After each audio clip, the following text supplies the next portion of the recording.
माझ्या महाराष्ट्रातील बांधवांनो, भगिनींनो आणि मातांनो, नमस्कार. जय महाराष्ट्र. साधारणतः मी एक महिन्यानंतर आपल्याला भेटतोय. गेल्या वेळेला भेटलो होतो तेव्हा मला वाटतं दुसऱ्या दिवशी 1 मे होता, म्हणजे आपला महाराष्ट्र दिन होता. आणि तिथपासून आजपर्यंत साधारणतः मे महिना आता संपला.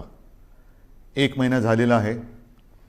1 महिन्यामध्ये नेमके आपण कुठे आहोत, आपण काय केलेलं आहे, पुढे काय करायला पाहिजे, ही संपूर्ण माहिती देणं मला असं वाटतं हे माझं कर्तव्य आहे.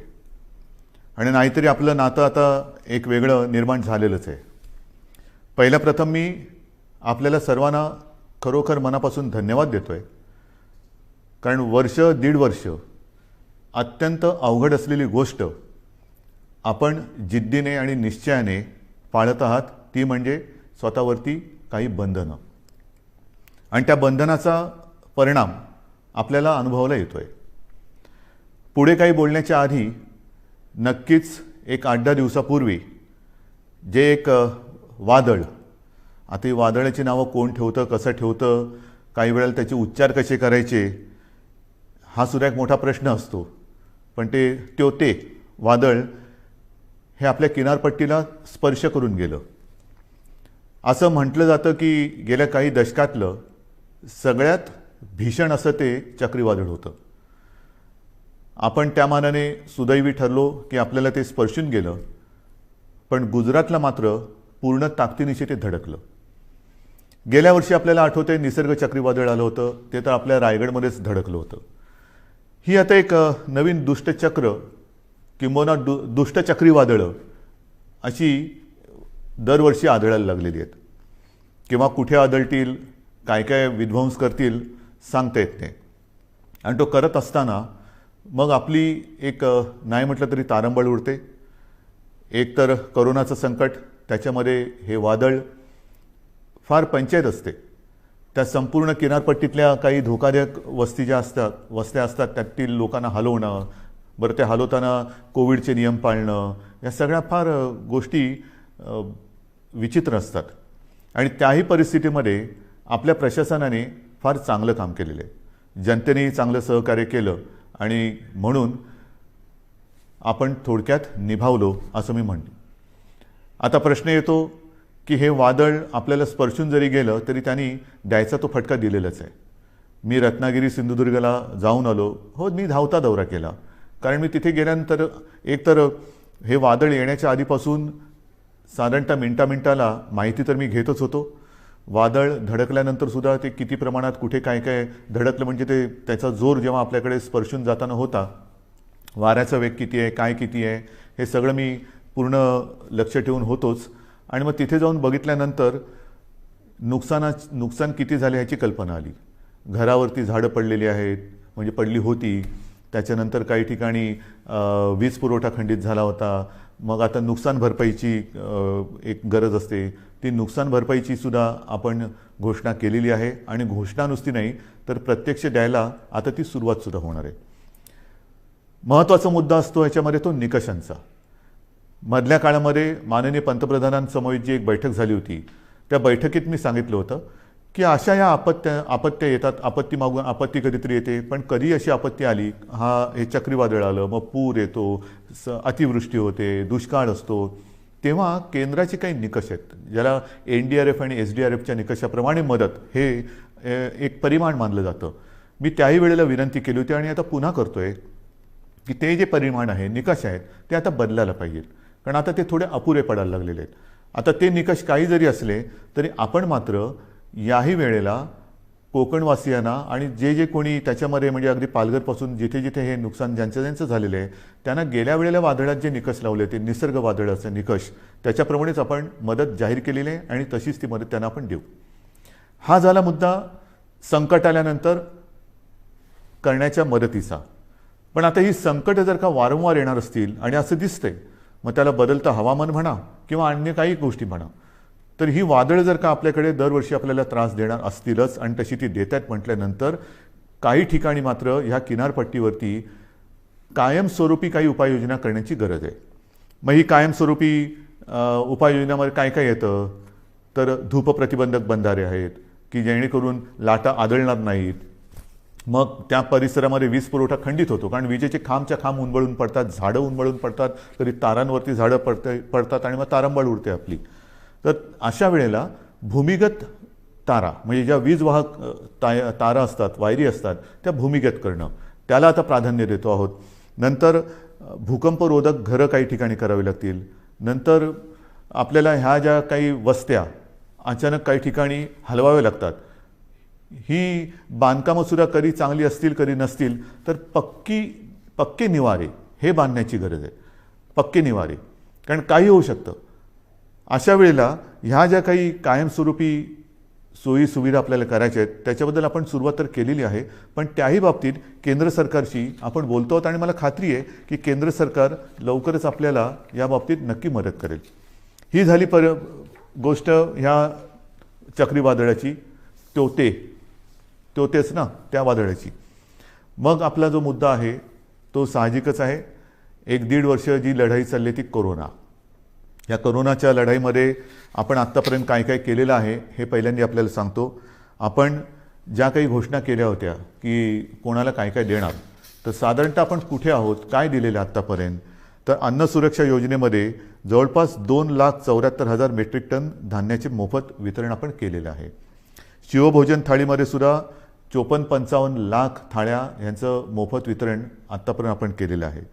संजय गांधी निराधार, श्रावणबाळ, वृद्धापकाळ वेतन, विधवा निवृत्ती वेतन, दिव्यांग निवृत्ती यामध्ये जवळपास 850 कोटी कोटी रुपये लाभार्थ्यांच्या बँक खात्यामध्ये थेट जमा झालेले आहेत. 850 कोटी रुपये लाभार्थ्यांच्या खात्यात जमा झालेले आहेत.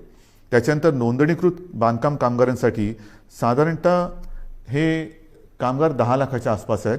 त्यांना आपण 154 कोटी 95 लाख रुपयांचा निधी थेट त्यांच्या बँक खात्यात आपण जमा केलेला आहे. घरेलू कामगारांसाठी सुद्धा 34,42,000 रुपयांचा निधी हा जमा झालेला आहे त्यांच्या खात्यात. फेरीवाल्यांसाठी सुद्धा जवळपास म्हणजे ते अजून चालू आहे, ह्या सगळ्या गोष्टी अजून चालू आहेत. हे आत्तापर्यंत काय केले हे मी तुम्हाला सांगतोय. फेरीवाल्यांसाठी साधारणतः 52 कोटी रुपयांचा निधी आत्तापर्यंत आपण दिलेला आहे. आदिवासींसुद्धा आपण आत्तापर्यंत साधारणतः काही लाख रुपयांचा निधी त्यांच्या खात्यामध्ये जमा केलेला आहे, अजून तो चालू आहे. जिल्हाधिकारी यांना मी सुरुवातीलाच सांगितलं होतं की या काळामध्ये आपण 3300 म्हणजे 3,300 कोटी रुपयांचा निधी हा ह्या कोविड काळासाठी आपण त्यांच्यासाठी मंजूर केला होता, पण प्रत्यक्षात मात्र आत्तापर्यंत 3,865 कोटींचा निधी त्यांना आपण उपलब्ध करून दिलेला आहे. तर ह्या सगळ्या गोष्टी आपण ह्या संकटामध्ये सुद्धा न डगमगता पुढे करत चाललेलो आहोत की जेणेकरून आपलं राज्य, आपला महाराष्ट्र हा सुरक्षित राहायला पाहिजे आणि त्याचबरोबरीने त्याची आबाळसुद्धा होता कामा नये, गोरगरिबांची आबाळ होता कामा नये. याचं कारण आपल्याला सर्वांना माहिती आहे की निर्बंध लादल्यानंतर ते लादावे लागतात. फार त्याच्यासारखं वाईट काम असेल कोणतं असं मला वाटत नाही की लोकांवरती, जनतेवरती, आपल्या स्वतःच्या जनतेवरती निर्बंध लादणं. जी जनता आपल्यावरती प्रेम करते आहे, जी जनता आपल्याला आपलं मानते आहे, आपल्या घरातील एक मानते आहे, त्यांच्यावरती बंधनं लादणं यासारखं दुसरं कोणतेही कटू काम कोणाला करावं लागत असेल असं मला वाटत नाही. पण ते मला नाईलाजाने करावं लागते. आपल्या राज्याच्या आणि आपल्या सगळ्यांच्या जीवाच्या काळजीने आणि काळजीपोटी करावं लागते. बरं, तर ही त्याची तुम्हाला माहिती दिल्यानंतर साधारणतः आता काही जण असं म्हणत आहेत की आता लाट आहे ती खाली यायला लागलेली आहे, मग आता काय करणार, ही निर्बंध उठवणार का? तर याचीसुद्धा मला एक तुम्हाला माहिती देण्याची आवश्यकता वाटते की नेमकं आपण कुठे आहोत. एक गोष्ट नक्की की गेल्या वेळेला मी आपल्याशी बोललो होतो त्याच्यात आणि आत्तामध्ये खूप फरक पडलेला आहे, नक्कीच पडलेला आहे. म्हणजे जर आपण पाहिलं तर आत्ता साधारणतः आजची म्हणजे 30 मे आजची जी परिस्थिती आहे त्याच्यात आपल्याकडे आज 18,000च्या आसपास रुग्णसंख्या आहे सापडलेली.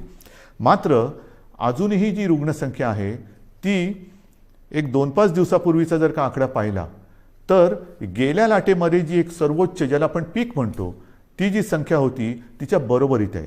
आता थोडीशी कमी होते आणि आपल्याला कल्पना आहे की त्यावेळेला जे शिखर आपण गाठलं होतं ते सणासुदीच्या नंतर गाठलं होतं. ह्यावेळेचं शिखर हे सणासुदीच्या आधी आलेलं आहे. म्हणजे सर्वोच्च म्हणजे जो उच्चांक आहे त्याचीसुद्धा तुम्हाला एक तुलनात्मक मी हे सांगणारच आहे. परंतु आत्ता जर बघितलं तर साधारणतः ते 19 सप्टेंबर 2020च्या सुमारास आपल्या राज्यामध्ये 24,886 रुग्ण होते एका दिवसात सापडणारे. आता 26 मेची जर का आकडेवारी पाहिली तर त्या 26 मेला म्हणजे 4 दिवसापूर्वी साधारणतः 24,752 एवढे रुग्ण आपल्याला आत्ता 4 दिवसापूर्वी आढळलेले आहेत. हे 4 दिवसापूर्वीची गोष्ट आहे. आज साधारणतः ती 18,000पर्यंत आलेली आहे. अजून आता नवीन व्यवस्थित आकडे येतील. म्हणजेच काय की अजूनही आपण म्हणावं तेवढं खाली आलेलो नाही. गेल्या वेळेला जे एक सर्वोच्च जे पीक ज्याला म्हणतो आपण जे गाठलं होतं आणि ते खालून वरती आलं होतं, यावेळेला ही जी संख्या आहे ती वरून खाली आलेली आहे. म्हणजे तीही आकडेवारी माझ्याकडे असणार, मी तुम्हाला देतो ती पण आकडेवारी. एक गोष्ट दिलासादायक नक्कीच आहे. बरं, त्याच्या आधी सक्रिय रुग्णसुद्धा सांगतो. सक्रिय रुग्ण त्या काळामध्ये साधारणतः 3,01,752 होते. 26 मेला आपल्याकडे सक्रिय रुग्ण 3,15,042 आहेत. म्हणजे बरोबरीमध्ये आत्ता आपण आलेलो आहोत गेल्या वेळेच्या उच्चांकावरती. एक मात्र मी जे सांगतो तुम्हाला दिलासादायक गोष्ट ती नक्कीच आहे की रुग्ण बरं होण्याचं जे प्रमाण आहे ते त्यावेळेला 78% होतं, यावेळेला या दिवसांमध्ये 92% आहे. म्हणजे ही नक्कीच दिलासा देणारी ही गोष्ट आहे. मृत्यूदरसुद्धा गेल्या वेळेला साधारणतः 2.65% होता, यावेळेला 1.62%. म्हणजे ही एक थोडीशी चांगली वाईट जी काय गोष्ट आहे ती तुम्हाला मी आपल्या समोर मांडलेली आहे. एक गोष्ट लक्षात ठेवा, पुन्हा एकदा सांगतो की रुग्णसंख्या जरी कमी होत चाललेली असली तरी देखील गेल्या वेळेला सर्वोच्च जी रुग्णसंख्या होती तिच्या बरोबरीत आत्ता आपण आलेलो आहोत. त्यावेळेनंतर आपण काही काळ अजूनही तेव्हा कडक लॉकडाऊन केला होता, हा ठेवलेला होता. आता आपण निर्बंध लावतो आहोत, कडक लॉकडाऊन आपण केलेला नाही. पण हे मी तुम्हाला सांगत असताना जशी ही रुग्णसंख्या काही ठिकाणी किंवा बऱ्याच ठिकाणी कमी होत चाललेली असली तरी देखील महाराष्ट्रामध्ये मात्र काही जिल्हे असे आहेत की त्या जिल्ह्यांमध्ये काही कारणं असतील, निर्बंध थोडेसे शिथिल असतील, थोडंसं एक मोकळीक लोक जास्त घेत असतील, काही जिल्ह्यात रुग्णसंख्या हलकीशी वाढताना दिसते आणि ती मला थोडीशी काळजीची गोष्ट वाटते. कारण शहरी भागामध्ये हे प्रमाण कमी होताना दिसतंय, ग्रामीण भागामध्ये हे प्रमाण हलकं वाढताना दिसतंय. हे प्रमाण आता आपल्याला ताबडतोब थांबवावं लागेल. याचं कारण असं की आपण जो एक अनुमान आहे आपल्याकडे की तिसरी लाट येऊ शकते, मग तिसरी लाट कोणात येणार, लहान मुलांमध्ये येणार का, आणखीन कुठे येणार का, तर तिसरी लाट ही अशी काय तारीख सांगून येणार नाही आहे. किती दिवसांनी येणार हे सुद्धा अनुमान आपल्याकडे नाही. हे संपूर्णपणे आपल्या वागणुकीवरती अवलंबून असणार आहे. व्हायरस तर आजही आहे. एक मुळामध्ये महत्त्वाचा फरक आणखीन लक्षात घेण्यासारखा आहे की गेल्या वेळेला जी लाट आली होती त्या लाटेतला व्हायरस आणि ह्या लाटेतला व्हायरस ह्याच्यामध्ये एक फरक पडलेला आहे. आपल्याला सर्वांना कल्पना आहे की आपल्याकडे म्युटेशन झालेलं आहे, म्हणजे त्या विषाणूंनी आणखीन एक अवतार घेतलेला आहे. आणि आता हा नवीन अवतारधारी विषाणू जो आहे त्यांनी अन्य काही देशांसमोर प्रश्नचिन्ह उभं केलेलं आहे की हिंदुस्थानातून आलेली लोक हे व्हायरस तर घेऊन येत नाहीत ना. कारण हा जो व्हायरस आहे तो फार वेगाने पसरतो, झपाट्याने ग्रासून टाकतोय. म्हणजे संसर्गित करण्याचा जो वेग आहे तो गेल्या विषाणूपेक्षा प्रचंड आहे, काही पटींमध्ये. तो पटकन पसरतोय, वेगाने पसरतोय, झपाट्याने पसरतोय. आणि एकदा का ग्रासलं तर आणखीन एक गोष्ट थोडीशी या काळामध्ये लक्षात आलेली ती म्हणजे झपाट्याने तो ग्रासून टाकतोय, मात्र बरं व्हायला किंवा रुग्णाला बरं व्हायला उशीर लागतोय. ऑक्सिजनची आवश्यकता ही यावेळेला नक्कीच वाढली, कारण संख्या वाढली होती. जशी ऑक्सिजनची आवश्यकता वाढली त्याचप्रमाणे ऑक्सिजनची आवश्यकता नुसतीच वाढली नाही, तर ऑक्सिजनची आवश्यकता काही काळ म्हणजे दीर्घकाळ लागली. एखाद्या रुग्णाला ऑक्सिजनची आवश्यकता लागलीच तर काही जण सुदैवी आहेत ते पटकन त्यातनं निघाले बाहेर, पण काही जण हे ज्याला आपण लॉंग कोविड म्हणतो ते रुग्ण ह्यावेळेच्या लाटेमध्ये थोडे प्रमाणात गेल्या वेळेपेक्षा जास्त आढळत आहेत. तर ही एक नाही म्हटलं तरी तुम्हाला मी वस्तुस्थिती सांगितली की गेल्या वेळेची लाट आणि ह्या वेळेची लाट. आता तिसरी लाट त्याच्याबद्दल मी तुम्हाला नंतर सांगणारच आहे. पण ह्या निमित्ताने आता मध्ये हा जो काही उतार आलेला आहे त्या उतारामध्ये आपल्याला गेल्या वेळेला असं वाटलं होतं की किती वाढले, हां ठीक आहे दिवसाला 24,000 सापडले होते ना, त्याच्यापेक्षा पण कितीतरी आपण बेड्स वाढवलेले आहेत. त्या बेडची पण संख्या माझ्याकडे आहे, मी तीही तुम्हाला तेव्हा सांगितली होती की साधारणतः आता टेस्ट करणाऱ्या ज्या प्रयोगशाळा आहेत ह्या अगदी सुरुवातीला 2-1 होत्या, ह्याही तुम्हाला माहिती आहेत. आता सुमारे 600च्या आसपास आपण प्रयोगशाळा संपूर्ण राज्यात, मग RT-PCR आहेत, रॅट आहेत, आणखीनही काही किट नवीन नवीन बाजारात येत आहेत. ही सगळी केंद्र किंवा प्रयोगशाळा पण चालू केलेल्या आहेत. ICU बेड्स वाढवलेले आहेत, ऑक्सिजन बेड्स वाढवलेले आहेत. साधारणतः गेल्या वेळेला 3,60,000 होते ते आता 4-4.5 लाखापर्यंत एकूण बेड्स गेलेले आहेत. हे जरी सगळं करत असलो तरी एका गोष्टीची आपल्याला फार आवश्यकता आहे आणि ती जेव्हा आता यावेळेला जाणवली ती म्हणजे ऑक्सिजन. मला अजूनही ते दिवस आठवले का घाम फुटतो. ऑक्सिजन आता काही तासापुरताच राहिलेला आहे. ऑक्सिजन केवळ आज रात्रीपुरताच राहिलेला आहे. अशी जेव्हा फोन हॉस्पिटलमधनं किंवा जिल्ह्यातनं येत होते तेव्हा संपूर्ण आपल्या प्रशासकीय यंत्रणेचे धाबे दणाणत होते. करायचं काय हा मोठा प्रश्न होता. ह्याचं कारण तुम्हाला सर्वांना मी मागेही सांगितलेलं आहे की आपल्या राज्यात ऑक्सिजन निर्मितीची क्षमता ही साधारणतः 1200 मेट्रिक टन आहे. 1200 ते 1250. आता आणखीन त्याच्यामध्ये काही जणांनी जसं काही साखर कारखान्याने ऑक्सिजन निर्मिती सुरू केलेली आहे, काही हॉस्पिटलमध्ये PSA प्लांट लागलेले आहेत. असे सगळे मिळून एक 1250 होतं तर 1300पर्यंत गेलेलो असू. पण प्रत्यक्ष आपल्याला यावेळेला ऑक्सिजनची आवश्यकता लागली ती 1700 मेट्रिक टन दर दिवसाला. म्हणजे आपण निर्मिती करत होतो 1200, त्याच्यामध्ये 500 अधिक लागले.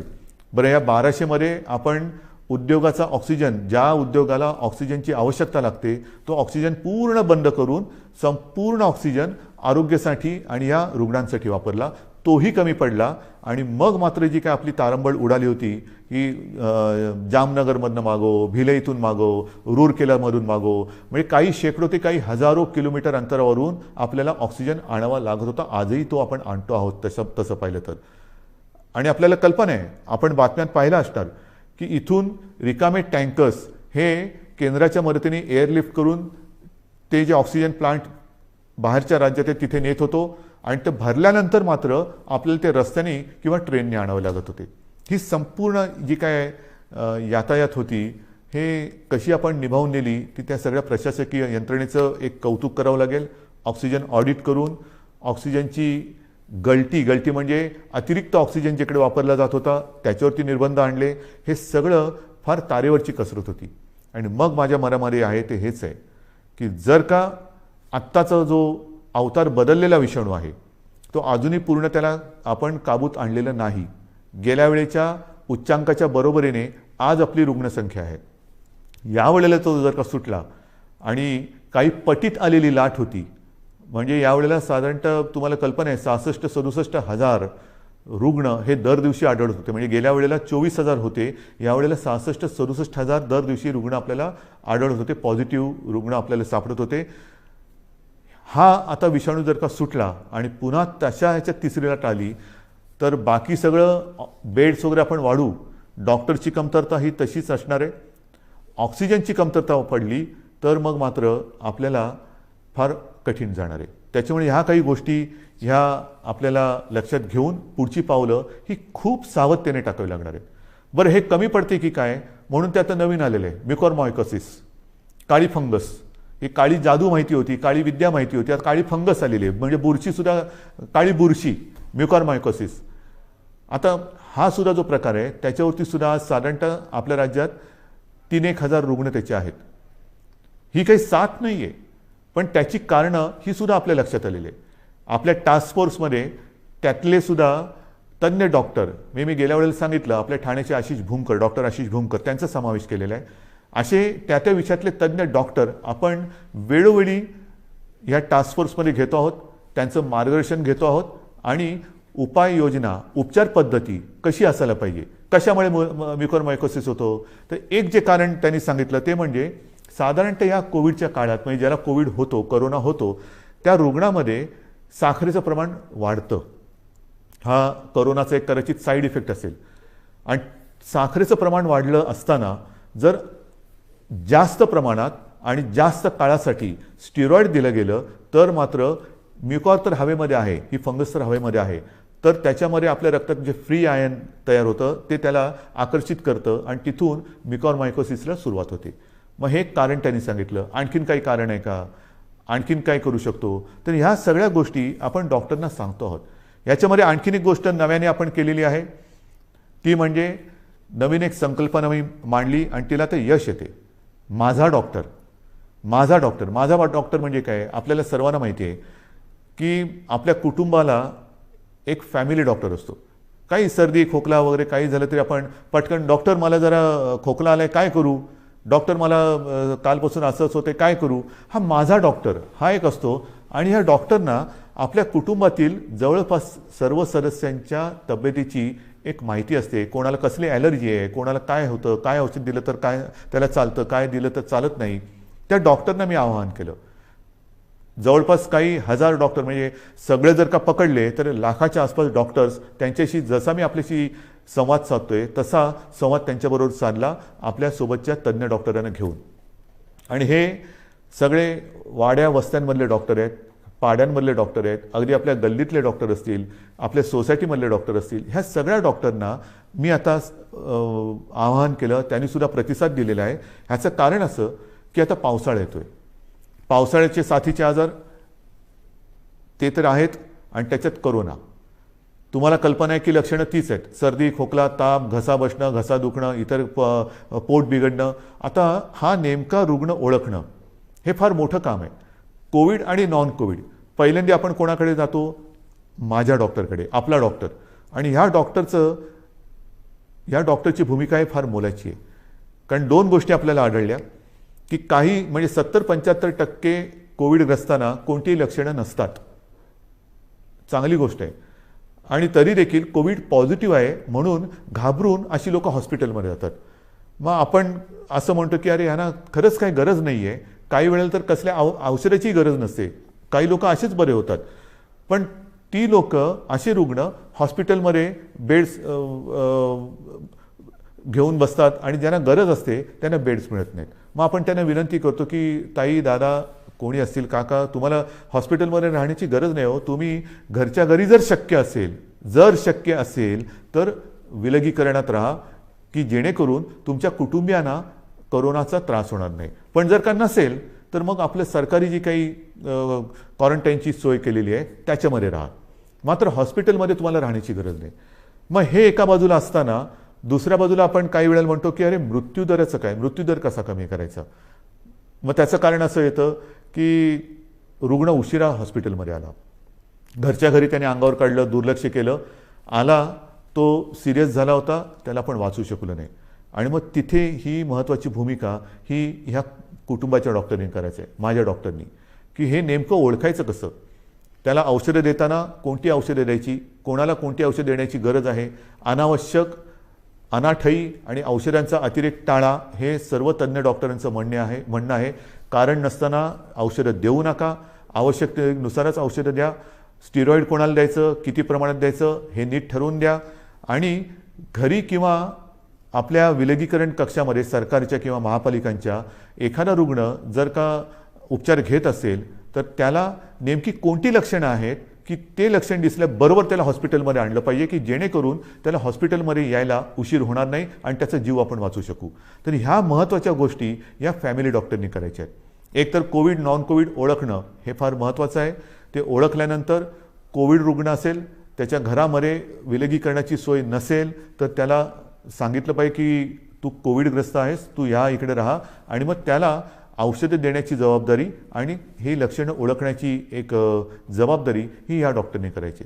आणि मला खात्री आहे की ज्या पद्धतीने या सर्व डॉक्टरांनी प्रतिसाद दिलेला आहे तो प्रतिसाद पाहिल्यानंतर कोविडचं युद्ध आपण नक्कीच जिंकू शकतो, नक्कीच जिंकू शकतो. आता तिसरी लाट ही जी काही येणार म्हणतो आहोत, काही जणांचं म्हणणं असं आहे की जर का वयाप्रमाणे म्हटलं तर पहिली लाट ही ज्येष्ठ नागरिकांमध्ये आली, दुसरी लाट ही युवा ते मध्यम वयीन नागरिकांमध्ये आली, तर वयोमानाप्रमाणे म्हटलं तर कदाचित तिसरी लाट ही बालकांमध्ये येऊ शकेल. आणि मग काय करायचं. काही जणांचं म्हणणं आहे की तसं बालकांमध्ये येण्याचं कारण नाही, पण आली तरी घाबरण्याचं कारण नाही आहे, कारण बालकांमध्ये मुळामध्येच रोगप्रतिकारक शक्ती ही आपल्यापेक्षा जास्त असते. मात्र एक गोष्ट लक्षात घ्या की लहान मुलांमध्ये साथ ही येणार नाही, येऊ नये, येणारच नाही ही माझी प्रार्थना आहे. पण ती आलीच तर ती आपल्याच माध्यमातून येणार आहे. जशी आपण एक काळजी घेत होतो की आपल्यामुळे आपल्या घरातील ज्येष्ठांना ह्याचा संसर्ग होऊ नये, तशीच काळजी आता आपण घ्यायला पाहिजे की आपल्यामुळे आपल्या घरातील लहान मुलांना ह्याचा संसर्ग होता कामा नये. तर ही जर का काळजी आपण घेतली तर मला असं वाटतं आपण आपल्या बालकांना आणि आपल्या घराला सुरक्षित ठेवू शकतो. पण तरी देखील ही शक्यता लक्षात घेऊन महाराष्ट्रातल्या तज्ज्ञ बालरोग तज्ज्ञांचा सुद्धा मी टास्क फोर्स म्हणजे कृती दल तयार केलेलं आहे. डॉक्टर सुहास प्रभू हे त्यांच्या अध्यक्षतेखाली ही मी कृती समिती किंवा कृती दल तयार केलेलं आहे. त्यांच्याबरोबर सुद्धा माझ्या चर्चा सुरू आहेत. महाराष्ट्रातील सगळ्या बालरोग तज्ज्ञांची सुद्धा एक बैठक घेऊन झालेली आहे. त्यात सुद्धा काही हजार बालरोगतज्ञ हे सामील झालेले आहेत. संपूर्ण सज्जता ही प्रत्येक जिल्ह्यात आपण करतो आहोत. कुठेही सरकार म्हणून आपण कमी पडत नाही आहोत. सगळ्या सोयी सुविधा ज्या ज्या काही करण्याच्या गोष्टी आहेत त्या आपण करतो आहोत. मग महत्त्वाचा आणखीन एक प्रश्न येतो, तो म्हणजे लसीकरण. याची सुद्धा मी तुम्हाला कल्पना दिलेली आहे की साधारणतः 45 वरील वयोगटातील नागरिकांच्या लसीकरणाची जबाबदारी ही केंद्राने घेतलेली आहे. मात्र 18 ते 44 ह्या वयोगटातील नागरिकांची लसीकरणाची जबाबदारी ही राज्याने घ्यायची आहे आणि आपलं राज्य समर्थ आहे. मी पुन्हा एकदा सांगतो, साधारणतः 18 ते 44 वयोगटातील 6 कोटी नागरिक आपल्या राज्यामध्ये आहेत आणि त्या प्रत्येकाला 2 डोस हे जे द्यावे लागणार आहेत, 2 डोस म्हटलं तर 12 कोटी डोस लसीचे घेण्याची एक रकमी एका चेकनी आपली तयारी आहे. आणि जसजसा पुरवठा वाढेल तसतशी आपण लसीकरणाची प्रक्रियासुद्धा वेगात करू, क्षमता अधिक वाढू, 24 तास आपण ती चालू ठेवू आणि लवकरात लवकर या वयोगटातील नागरिक आपण सुरक्षित करू. मात्र त्याला एक मर्यादा आहे. आपली क्षमता आहे पण त्याला एक मर्यादा आहे. क्षमता मी सांगितली, मर्यादा साहजिकच आहे. लसीकरणासाठी लागणारी लस आणि त्याची उत्पादन क्षमता, अजूनही उत्पादन क्षमता आपल्याकडे ज्या लसी निर्माण होत आहेत त्यांची तेवढी झालेली नाही. जे काय मला सांगितलं गेलं होतं त्याच्याप्रमाणे जून महिन्यापासून ह्या पुरवठ्यामध्ये वाढ होईल आणि तो पुरवठा सुरळीत होईल असं मला साधारणतः मे महिन्यात सांगितलं गेलं होतं. मे तर आता संपलेला आहे. आपल्याला लस नाही म्हटलं तरी प्रमाण हळूहळू वाढतं आहे. जसजसं हे प्रमाण वाढेल तसतसं आपण आपल्या या लसीकरणाचा वेगसुद्धा वाढवणार आहोत. आता या महिन्यामध्ये जेवढ्या लसी येतील त्या जास्तीत जास्त लसी आपण घेणार आहोत आणि तेवढ्या सर्व नागरिकांना आपण सुरक्षित करणार आहोत. आजपर्यंत साधारणतः 2 कोटीच्या वर म्हणजे 2.25 कोटी नागरिकांचं आपण लसीकरण केलेलं आहे. म्हणजे 12 कोटी जनतेत साधारणतः 2.25 कोटी नागरिकांना आपण लसीकरण केलेलं आहे. दुसरा डोस, पहिला डोस मधल्या काळामध्ये थोडीशी पंचायत झाली होती पण ती सुद्धा आपण करतोय, कारण ज्यांना पहिला डोस दिला त्यांच्यासाठी दुसरा डोस उपलब्ध नव्हता. मग आपण ते थोडंसं सांभाळून घेतलं आणि त्याकरता मधल्या काळात आपल्याला 18 ते 44 या वयोगटातील नागरिकांचं लसीकरण थोडा काळ स्थगित करावं लागलं होतं. लवकरच ते पुन्हा जोमाने आपण सुरू करणार आहोत. तर ही एक लसीकरणाची परिस्थिती आहे. उच्च शिक्षणासाठी जे परदेशी जाऊ इच्छितात त्या विद्यार्थ्यांसाठी सुद्धा आपण लसीकरणासाठी एक वेगळी सोय केलेली आहे, कारण त्यांचं टाईम टेबल हे वेगळं आहे. तिथल्या टाईम टेबलप्रमाणे तिथे त्यांना जर का पोचायचं असेल तर त्यांच्यासाठी सुद्धा आपण ती तशी सोय केलेली आहे. तर ह्या एक एक गोष्टी मी तुम्हाला सांगत जातोय. आता नेमकं असं आहे की ह्या सगळ्या गोष्टी चालू असताना मरे विषय येतो तो आपला शिक्षणाचा, कारण शिक्षण हा सुद्धा एक महत्त्वाचा घटक आहे. याही बाबतीत आपल्याला कल्पना आहे की 10वीच्या परीक्षांच्या बाबतीत आपण निर्णय घेतलेला आहे की यावर्षी 10वीच्या परीक्षा न घेता त्याच्यासाठी सुद्धा आपण एक मूल्यांकन करून 10वीच्या विद्यार्थ्यांना आपण त्याप्रमाणे पास करणार आहोत. 10वीचा तर निर्णय घेतला, 12वीचं काय करणार? कारण 12वीचा सुद्धा निर्णय घ्यावा लागेल. तर 12वीच्या बाबतीत सुद्धा आपण एक आढावा घेतो आहोत. त्याच्या बाबतीत सुद्धा एक पद्धत काय ठरवता येईल ती सुद्धा आपण ठरवून लवकरात लवकर हाही निर्णय आपण घेणार आहोत. पण मला एक गोष्ट अशी वाटते की जशी 12वीची परीक्षा आहे की ज्या 12वीच्या परीक्षेवरती पुढचं शिक्षण अवलंबून असतं, मग नीटची परीक्षा असेल, इंजिनिअरिंगची असेल, आणखीन कसली असेल, इतर राज्यात जाऊन शिकण्याची वेळ येते, तर त्याकरता थोडं एक केंद्राने सुद्धा धोरण ठरवायला पाहिजे. ही परिस्थिती संपूर्ण देश नव्हे जग ग्रासून टाकणारी ही परिस्थिती आहे. 100 वर्षापूर्वी अशी परिस्थिती आली होती आणि त्याच्यानंतर ही परिस्थिती जिला आपण तोंड देत आहोत. तर ज्या परीक्षांचं महत्त्व इतर पुढच्या आयुष्यावरती परिणाम करणारं आहे, भवितव्य त्याच्यावरती अवलंबून आहे. मी माननीय पंतप्रधानांना गेल्या वर्षी एक विनंती केली होती, तीच आज आपल्या माध्यमातून करतोय. कदाचित मी पत्र पण लिहायचे असेल तर पत्र लिहीन, बोलायची आवश्यकता असेल तर बोलीन सुद्धा, की काही वेळेला हे जे निर्णय आहेत ते सर्व देशासाठी त्याचं एक धोरण असलं पाहिजे. की 12वीची परीक्षा आहे, काय करायला पाहिजे, आणखीन काही परीक्षा असतील तर देशात त्याचा जर का एक पडसाद उमटणार असतील तर देशासाठी एक धोरण असायला पाहिजे. शैक्षणिक धोरण हे एक असायला पाहिजे. हा निर्णय हा केंद्राने एक घ्यायला पाहिजे. केंद्राने एक थोडंसं आम्हाला मार्गदर्शन करायला पाहिजे. 10वीचा निर्णय आम्ही घेतला, 12वीचं पण आम्ही घेणार आहोत, पण तो निर्णय देशभर सारखा पाहिजे. नाहीतर एखाद्या राज्यामध्ये समजा ही परिस्थिती आटोक्यात असली तर तिकडे परीक्षा होते, एखाद्या राज्यामध्ये परिस्थिती आटोक्याच्या बाहेर असेल तर परीक्षा होणार नाही. विद्यार्थ्यांचं नेमकं भवितव्य काय, तर त्याच्यात सुद्धा एक समानता असली पाहिजे. ठीक आहे, काही वेळेला राज्यांच्या परिस्थितीनुसार, जसं मी तुम्हाला सांगितलं की आज सुद्धा आपल्या राज्यामध्ये काही जिल्ह्यामध्ये परिस्थिती कोविडची आपण काबूत आणलेली आहे, काही मात्र ठिकाणी थोडीशी अजूनही वाढते आहे. असं काही राज्यांमध्ये आहे. काही राज्यांची परिस्थिती चांगली आहे, काही राज्यांमध्ये अजूनही वाढते, काही राज्य तशी स्थिर आहेत. तर धोरण मात्र एक असायला पाहिजे. आणि मी माननीय पंतप्रधानांना एकदा पुन्हा विनंती करणार आहे. पण त्याचबरोबरीने या गोष्टी ज्या आपण बघतो आहोत की साधारणतः लाटांमागून लाटा येत आहेत, मग काय करायचं. ऑफिसच्या बाबतीत जसं मी म्हटलं की वर्क फ्रॉम होम, तसंच शिक्षणाच्या बाबतीत सुद्धा काही क्रांतिकारक निर्णय आपल्याला घेण्याची गरज आहे. की काय करता येईल, अजूनही हे नेटवर्किंग कसं करता येईल, केबलिंग कसं करता येईल, की मुलांना सुद्धा जर का हा लॉकडाऊन किंवा कोविड अजून काही महिने काही काळ चालला, आपल्याला असं वाटलं होतं की 2020 हे वर्ष कोविडग्रस्त म्हणून होईल आणि 21मध्ये सगळी दारं उघडतील, तर झालं भलतंच.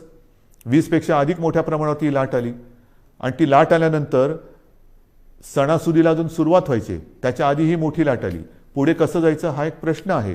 तो प्रश्न सोडवताना शिक्षणाचा प्रश्न कसा सोडवायचा, शिक्षण चालू राहिलं पाहिजे. तर त्याच्यासाठी शिक्षणामध्ये सुद्धा काही क्रांतिकारक निर्णय घेण्याची आवश्यकता आहे. आणि त्याही बाबतीमध्ये आपण निर्णय घेत आहोत, काही योजना तयार करतो आहोत. वर्क फ्रॉम होमसारखं शिक्षण कसं करता येईल, ऑनलाईन काय करता येईल का, ह्या सगळ्या गोष्टी आपण बघतो आहोत की जेणेकरून आपल्याला त्याच्यात त्रास होणार नाही. जसं मी तुम्हाला सांगितलं की तिसऱ्या लाटेची तयारी करताना मी गेल्या महिन्यामध्ये काही उद्योगपतींची बैठक घेतली होती, याही आठवड्यात मी घेणार आहे. की लॉकडाऊनसारखी परिस्थिती निर्माण झाली तरी देखील अर्थचक्र फिरलं पाहिजे. आणि अर्थचक्र फिरण्यासाठी उद्योगधंद्यांनी काय करायला पाहिजे, कामगारांची व्यवस्था कशी केली पाहिजे, ह्या जशा काही गोष्टी करायच्या आहेत तशाच काही गोष्टी आपल्याला शिक्षणासाठी सुद्धा कराव्या लागणार आहेत. आणि ह्या सगळ्या गोष्टी करत असताना आपल्याला सर्व काही हळूवारपणाने पूर्वपदावरती आणावंच लागेल. एक एक एक एक गोष्ट नाही तर प्रत्येक वेळेला कोरोना वाढला की लॉकडाऊन करा, कोरोना कमी झाला की कुलूप उघडा, म्हणजे मला फक्त तेवढंच एक चावीवाल्याची भूमिका करावी लागली. अशी एकदा चावी फिरवा, अशी एकदा चावी फिरवा. हे काय काम आवडणारं काम नाही आहे. आपल्याला कोविडसोबत राहायचं नाही तर कोविडवरती मात करायची आहे. आणि म्हणून मला असं वाटतं की काही गोष्टी ह्या आता आपल्याला जाणीवपूर्वक कराव्या लागतील. मधल्या काळामध्ये एक थोडीशी शिथिलता आणण्याचा आपण प्रयत्न केला. ती शिथिलता, त्याचे दुष्परिणाम ते सुद्धा आपण बघितलेले आहेत. आणि मग काही गोष्टी ह्या आपल्याला अंगीकाराव्याच लागतील. ज्या 3 गोष्टी सातत्याने सांगतो, मास्क वापरा, हात धुवा, अंतर ठेवा, त्याबरोबरीने आपल्याला काही मोहिमा, जसं माझे कुटुंब माझी जबाबदारी, ही मोहीम आपण राबवली, यशस्वीपणाने राबवली, त्याचाही चांगला परिणाम आपल्याला मिळाला. आता पुढे काय करायचं. मला असं वाटतं जर का आपण ठरवलं, आणि आपण ठरवू शकतो, हे जे काही आपण नियंत्रण आजसुद्धा दुसऱ्या लाटेवरती आपण आणलेलं आहे. आज सर्वत्र देशात आणि परदेशात सुद्धा महाराष्ट्राचं कौतुक होते, महाराष्ट्र सरकारचं कौतुक होते. पण हे कौतुक केवळ सरकारचं नाही तर आपलं आहे, मायबाप जनतेचं आहे. सरकार काय करणार, सरकार नियम लावेल, सरकार बंधनं टाकेल, पण जनतेने जर का सहकार्य नाही केलं तर कोणतेही सरकार यशस्वी होऊ शकत नाही. तर आत्ताचं हे नियंत्रण आहे, आत्ताचं जे काही नाही म्हटलं तरी आपण, मी यश अजून म्हणत नाही पण नियंत्रणच म्हणू, हे संपूर्णपणे आपलं श्रेय आहे, माझ्या माता भगिनींचं आणि बांधवांचं श्रेय आहे. आपण सहकार्य केलं नसतं तर कोविडचा लढा आज दुसऱ्या वेळेला आपण काबूत आणू शकलो नसतो. अजून तो संपलेला नाही, पण मला खात्री आहे तुम्ही जिद्दी आहात, तुम्ही लढवई आहात. तुम्ही एकदा जर का मनात आणलं तर ते तुम्ही करू शकता. आणि म्हणून मी तुम्हाला एक गोष्ट आणखीन सांगणार आहे की की जसं माझे कुटुंब माझी जबाबदारी आपण एक मोहीम राबवली, मी जबाबदारी मोहीम राबवली, तसं जर का प्रत्येकाने ठरवलं, कारण मी आपल्याला बोललोच की आता शहरी भाग आणि ग्रामीण भाग, ग्रामीण भागामध्ये ही लाट वाढते आहे, थोडं लाट म्हणजे वाढ, थोडीशी रुग्ण वाढ होते. शहरांमध्ये आता नाही म्हटलं तरी बऱ्यापैकी नियंत्रणात आहे, पण शहरं काय आणि गाव काय, प्रत्येकाने जर का ठरवलं की मी माझं गाव कोरोनामुक्त करीन, कोरोनामुक्त गाव, आपण नाही करू शकत. कोरोनामुक्त गाव जर प्रत्येक नागरिकाने जर ठरवलं की माझं घर मी कोरोनामुक्त ठेवीन, माझं घर कोरोनामुक्त, सगळ्यांनी ठरवलं माझं घर कोरोनामुक्त, तर ती वस्ती कोरोनामुक्त झाली. सर्व वस्त्यांनी जर ठरवलं की आपण कोरोनामुक्त राहायचं, गाव कोरोनामुक्त झालं. गावाने सर्व ठरवलं तालुका कोरोनामुक्त होणार, जिल्हा कोरोनामुक्त होणार, सर्व राज्य कोरोनामुक्त होईल. आणि होऊ शकतं, झालेलं आहे. माझ्यासमोर आता 3 नावं आहेत. एक तर आपल्याला सर्वांना कल्पना आहे, आपले पोपटराव पवार, हिवरे बाजार, त्यांनी त्यांचं गाव कोरोनामुक्त केलेलं आहे. त्याचबरोबरीने 2 तरुण मुलं आहेत, मला कौतुक आहे त्यांचं, नवीन सरपंच आहेत. एक आहे ऋतुराज देशमुख, सरपंच घाटणे, तालुका मोहोळ, आणि दुसरी आहे कोमलताई करपे, ह्या सुद्धा आंत्रोळी तालुका दक्षिण सोलापूरच्या. ह्या तिघांनी, म्हणजे पोपटराव पवारांनी तर केलंच, पण ह्या दोघांनी, 2 तरुण मुलं आहेत, ह्या दोघांनी आपापलं गाव कोरोनामुक्त केलं आहे. मग ही मुलं करू शकतात तर आपण नाही करू शकत. आजपासून आपण निश्चय केला पाहिजे की गाव कोरोनामुक्त करायचं, कोरोनाला थारा द्यायचा नाही. संपूर्ण सरकारी यंत्रणाही तुमच्यासोबत आहे. ज्या ज्या काही गोष्टी केल्या, मी या तिघांशी बोलणार आहे, पोपटरावांशी बोलणार आहे, ऋतुराजशी बोलणार आहे आणि कोमलताईशी सुद्धा बोलणार आहे की काय नेमकं तुम्ही केलं. आणि जर शक्य असेल तर मी एकदा जसं मी आज तुमच्याशी बोलतोय फेसबुकवरनं, तसं या तिघांनाही तुमच्याशी बोलायला लावणार आहे. मी आपल्या राज्यातल्या सर्व सरपंचांना सांगतोय की या 2 सरपंचांनी जर त्यांचं गाव कोरोनामुक्त करू शकले तर आपण आपलं गाव का नाही कोरोनामुक्त करू शकत. आणि हा निश्चय जोपर्यंत आपण करत नाही तोपर्यंत ही नुसती उघडझाप जशी ती गेलेली ट्यूबलाईट, कधी उघडझाप कधी पेटते, कधी बंद होते, कधी पेटते, ही अशा ट्यूबलाईटसारखं नको. आपल्याला लख्ख प्रकाश टाकायचं आहे. जे काय करायचं ते लख्ख प्रकाशात करायचं. तर आपल्याला कोरोनामुक्त गाव ही मोहीम आजपासून आता राबवायची. माझं घर कोरोनामुक्त पाहिजे, माझी वस्ती कोरोनामुक्त पाहिजे, माझं गाव कोरोनामुक्त पाहिजे, जिल्हा कोरोनामुक्त पाहिजे, आणि सर्व जिल्हे कोरोनामुक्त झालं तर माझा महाराष्ट्र कोरोनामुक्त होणार आहे. आणि मग महाराष्ट्राचं उदाहरण इतर राज्यांनी घेतलं तर देश कोरोनामुक्त होणार आहे. सुरुवात कोणीतरी करायला पाहिजे, ती सुरुवात महाराष्ट्राने करायला पाहिजे. कारण दरवेळेला आपण म्हणतो की महाराष्ट्र हा देशाला दिशा दाखवतो, ही दिशा आता दाखवण्याची वेळ आलेली आहे. गाव आपल्याला कोरोनामुक्त हे करावंच लागेल. आणि हे मला खात्री आहे की आपण केल्याशिवाय राहणार नाही. आज मी आपल्याशी बोलताना पावसाळा तोंडावर आहे, कृषीचा हंगाम सुरू होतोय.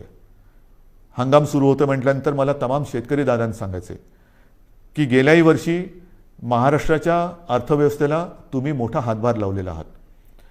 शेती आणि शेतीविषयक सगळे व्यवहार हे आपण थांबू दिले नव्हते, याही वेळेला थांबू देणार नाही आहोत. मग तुमचे बियाण्यांची दुकानं असतील, खतापाण्याची दुकानं असतील, इतर अवजारांची दुकानं असतील, तीसुद्धा आपण, इतर काही दुकानं आपल्याला बंद ठेवावी लागली तरी ही दुकानं आपण बंद ठेवणार नाही आहोत. मात्र त्याला थोडंसं एक वेळेचं बंधन ठेवावं लागणार आहे. पण हे करताना कृपा करून गर्दी होऊ देऊ नका. एकतर स्वतः तोंडाला मास्क लावा. या हंगामामध्ये मग नांगरणी असेल, पेरणी असेल, अमुक असेल, तमुक असेल, मग उद्या कापणी होईल, अमुक होईल, मग शेतमजूर इकडे तिकडे यायला जायला लागतील. पण ही सगळी जी वर्दळ आहे ती वर्दळ करताना कोरोनाविषयक ज्या काही नियमावली आहेत त्या कृपा करून पाळा. कारण आपण केवळ राज्याचेच नव्हे तर देशाचे अन्नदाते आहेत. आणि अन्नदात्याचं जर का आरोग्य बिघडलं तर देशाचं आरोग्य बिघडलं. आपण अन्नदाते आहात, आपण सुरक्षित राहा. आपल्याला संपूर्ण सहकार्य सरकार करतं आहे, सरकार करेल. आपल्या कृषीविषयक ज्या काही गोष्टी असतील त्याच्यावरती कोणतीही बंधनं आपण टाकत नाही आहोत. ते सगळे व्यवहार, सगळ्या गोष्टी ह्या व्यवस्थित चालू राहतील. फक्त एकच अट आहे, कृपा करून ही बंधनं पाळा आणि गर्दी होऊ देऊ नका. शेवटी मी एकच सांगेन की ही दुसरी लाट ही अपेक्षेपेक्षा फार मोठी होती. या दुसऱ्या लाटेमध्ये अनेक जणांनी आपले आप्तस्वकीय गमावलेले आहेत, कुटुंबीय गमावलेले आहेत, अगदी मित्र परिवारातले काही मित्र गमावलेले आहेत. यामध्ये काही बालकं ही अनाथ झालेली आहेत, काही पालकांनी आपली बालकं गमावलेली आहेत. फार विचित्र आहे, ही साथ फार विचित्र आहे. आणि ही साथ एवढी वाईट आहे की हा म्हणता ओळखी पाळखीची माणसं ही आपल्याला सोडून गेलेली आहेत. यापुढे मात्र असं होऊ देता कामा नये. जी बालकं दुर्दैवाने अनाथ झालेली आहेत त्या बालकांसाठी केंद्र सरकारने एक योजना जाहीर केलेली आहेच, पण तरी देखील आपलं राज्य सरकारसुद्धा एक योजना करते.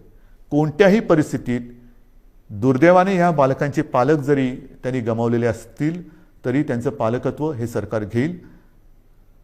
त्यांची आयुष्यातील वाटचाल ही मात्र आम्ही पोरकी होऊ देणार नाही, अनाथ होऊ देणार नाही.